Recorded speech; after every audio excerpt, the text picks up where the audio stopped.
كوكوريلا إلى النصر السعودي. آخر أخبار كرة القدم في دقيقتين وأخبار الانتقالات في أوروبا. قبل أن نبدأ اضغط لايك واشترك في القناة وفعل زر الجرس ليصلك كل ما هو جديد.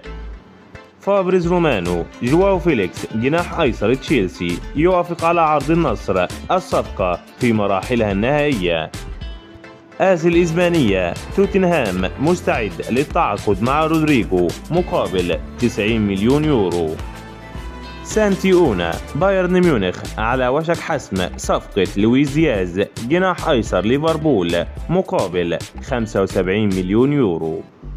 إيدي هاو. ألكسندر إيزاك لم يتغير شيء حول وضعيته، لن يلتحق ببعثة الفريق التي ستسافر إلى كوريا الجنوبية.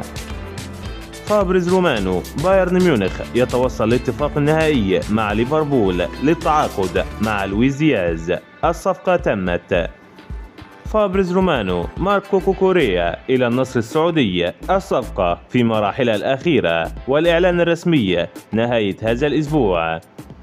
صحيفة ماركا الإسبانية. ليفربول أصبح مقتنع بأن ريال مدريد قام بحسم صفقة المدافع الفرنسي كوناتي وسيوقع معه مجانا في عام 2026. برشلونة يخوض آخر تدريباته في اليابان استعدادا للسفر إلى كوريا الجنوبية لاستكمال جولة الفريق الآسيوية.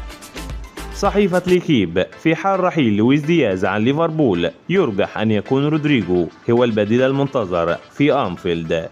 صحيفة سبورت. عمدة برشلونة كولومبوني يحذر من مشاكل أمنية في ملعب سبوتيفاي كامب نو الجديد، مؤكدا ضرورة الالتزام بالقوانين وضرورة حل بعض النقاط العالقة قبل استكمال تصاريح التشغيل.